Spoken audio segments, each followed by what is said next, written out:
Hello everyone and welcome back to the channel. My name is Gonzii and today we're going to be reacting to another casual geographic video called Even the Babies Have No Respect, bro. Let's go and check this out, man. Let's go. I'm excited. Bro, what is he doing? No, if disrespect were a sport, hippos would be Hall of Fame. Because Bro, a fetus hippo can treat a grown first crocodile ballot, lad. and get away with it because they both know the croc won't do anything about it. Nothing, Maybe he won't do anything. Will they'll groom and lick the tails of homicide in the form of a crocodile like a teething toddler.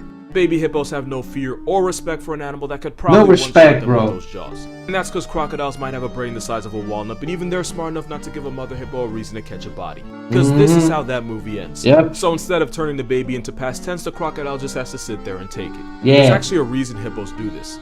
The salt I in just it. don't know what it is. Probably I've known the about salt. this since I was 7, but I never found out why they go out of their way to violate them like this. My best guess is that hippos like the taste of the salt on the crocodile's tail and they just help themselves. Either that or hippos are so disrespectful that they don't even acknowledge crocodiles as living things. Probably. But normally crocodiles and hippos will tolerate each other's existence. And sometimes crocodiles will Hey, that's sick. African homicide horse. The crocs never get too out of line because again, this is the end game. Moral of this video: when your mama's big enough, you can get away with anything under the sun.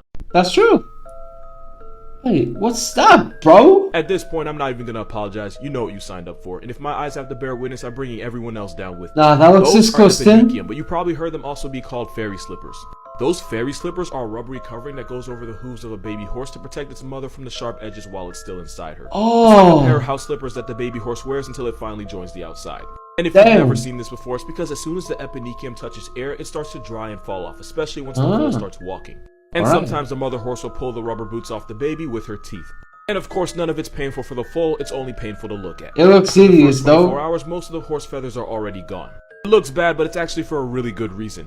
Baby horses have to be able to stand and walk as soon as possible, since the smell of a horse being born can attract predators. But having fully formed hooves could put the mother in a pack if one of the sharp edges cuts her and causes internal bleeding. That's Moral of true. this video: this is what compromise looks like. What's that, bro? I'm gonna hold you, that does look bad, but don't worry.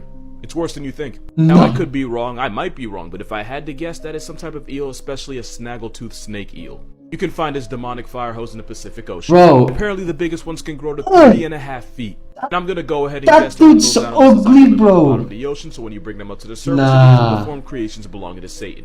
Which is probably why it looks like a possessed balloon animal, as a result That's of bleeding after bro. death. No. And with those needles for teeth, we can guess that it eats small fish, crustaceans, and maybe even squid, and those teeth keep the struggling prey from escaping. And if that acid trip of a rough draft is anything like the moray eel, then they have a second set of pharyngeal jaws in its throat to make sure whatever goes in doesn't come out. Nah, but having bro. a throat with a child lock does backfire when you choke yourself into an obituary. And I know I said snaggletooth before, but it could also be a fangtooth snake eel, especially since they're found deeper down. And as much as I genuinely love freaking y'all out, they're pretty much harmless and probably wouldn't bite you unless you did something to deserve it. Nice. So this thing's probably dead. But this is proof that nature has rough drafts and its trash bin is the bottom of the ocean. Those are bones, yeah. You see these bones? You want to know what made these bones? You don't want to know what made these bones. I want to know. This graveyard was found in the nest of one of the most homicidal things in the Amazon.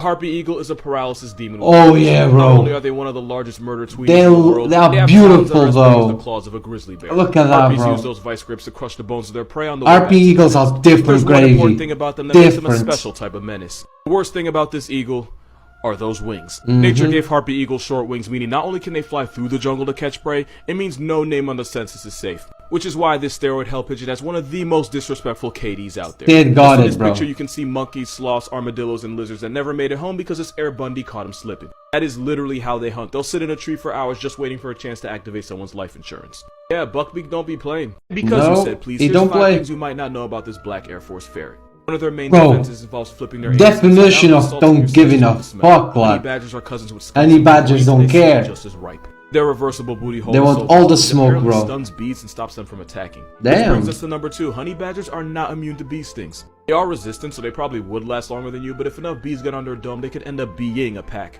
But since these hood weasels don't value life, not even their own, sometimes they'll actually sit there and keep eating while actively being stung by hundreds of bees. And because they are the way they are, sometimes they'll keep eating until they eventually get stung to death. Number Damn. 3, it's believed that cheetah cubs evolved to look like honey badgers so they could avoid getting harassed by other animals. Meaning this African bush ferret is such a case. Oh that yeah, they it's look ridiculous as to impersonate them just to make very respect. Number 4, in some Same. parts of central India, they're called a name that translates to grave badger because apparently the honey badger has a reputation for digging out human graves and eating the corpses. And number 5, honey badgers aren't real badgers. Those are true badgers and the honey badgers all the way over there. So when you hear me call this a steroid felony weasel, I'm only half kidding. That each other exist. What, don't know they exist? That meant Sharks have no fucking clue that camels exist. And Oh boy, do I have a story for you. So like fun fact, actually mildly disturbing fact, camels are one of those animals that have no business swimming but do it anyway, and they're unnecessarily good at it. And an animal whose home address is a desert being able to pull up on you in the ocean what's is one of he the doing? "F you, I do what I want" moves from nature. There's a type of dromedary camel called karai that are so comfortable with water that they'll cross rivers and even shallow stretches of the ocean as they look for food. And that's Damn. because these overgrown water donkeys love eating mangroves on islands offshore, so much that they'll travel for hours to get it. There's actually a pretty good chance that at least one shark has seen one of these sand-loving hump jockeys out in the ocean. He told his friends. They did not believe him. Moral of this video: if you're ever on a boat off the coast of a country like Algeria, you better be prepared to say what's up to a camel. This is a picture of an alligator riding on top of a manatee in Florida. I've already explained how gators are. Florida is so different, you know. Oftentimes, the same reptile that would tear your arm completely off gives manatees the right of way in the water. But apparently, these two hang out as friends. Kind of. There's a couple reasons why this might be happening. Alligators are cold-blooded, so they love chilling in sunny spots. I guess it figured an aquatic breathing beanbag chair was as good as any rock or log, since manatees are basically the capybara of the water. Oh seriously, different animal but same vibes. Capybaras are so sick, bro. They pull up. They To pull up. somehow Bro. make it even more wholesome, alligators and crocodiles often give each other piggyback Yeah, rides. that's I don't really sick. know why exactly they do this, but since it doesn't do anything for them, 'Cause in terms it's of survival, fun, man. You can assume they do it just cause it's fun. Yeah. Probably a stretch, but there's a small chance that this is an alligator's way of playing with the manatee, and the manatee's just too unproblematic to stop him. Probably the first thing, but for the sake of my mental health, I'm gonna go with the playing. Let me tell you why this bird is the biggest menace to society. Oh, he's a menace, This is a bro. southern giant petrel. His nickname is a stinker What because it- they have the same. The war crimes on penguins is different from this This dude, man. dumpster tweety takes all kinds of meat, rotting, decaying, disease. It don't matter, they don't Bro, discriminate. the war And crimes just on like vultures, penguins, when this though. overgrown corpse pigeon finds a carcass, it starts eating it ass first. They also delete and eat penguin chicks, and they've even been known to drown gannet chicks by holding them underwater until their soul gets evicted. Basically performing a baptism and an abortion for the price of one. Also, the giant in her name is because the biggest ones can have a wingspan of nearly 7 feet, meaning you're probably shorter than the length of its wings. It's not even the worst thing about them. If the petrel thinks you're too close, it'll projectile vomit the contents of whatever disrespect was marinating in its garbage disposal of a stomach. As if getting sprayed with half-eaten seal wasn't enough, it's actually so acidic that it can eat at the waterproof coating of seabirds' feathers.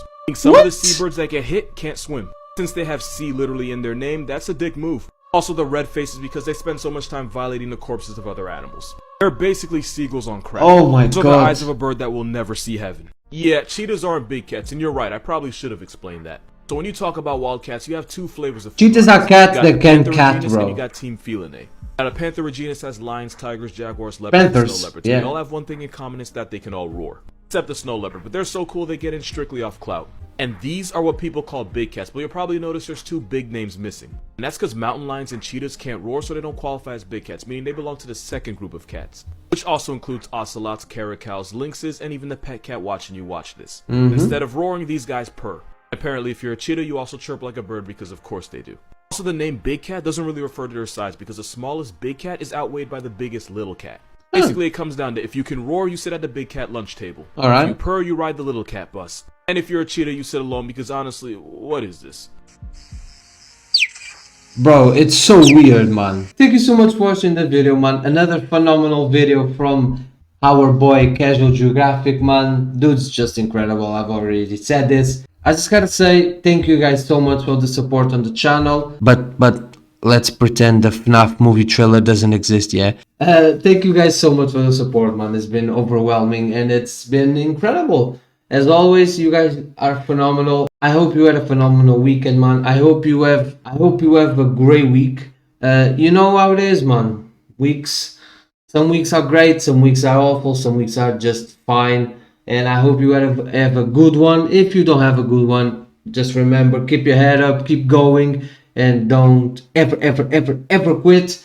And yeah, man, I'm here for you like you are here for me, and I love you guys so much. But for now, if you're here, you know what to do, man. Like the video, subscribe to the channel. My name is Gonzii, and see you guys tomorrow. Goodbye. I've been through this, been through that, reminisce. reminiscing on my past. I found bliss in the way that I carry on my back. Let my soul sing my song. It goes, ooh, na na na na.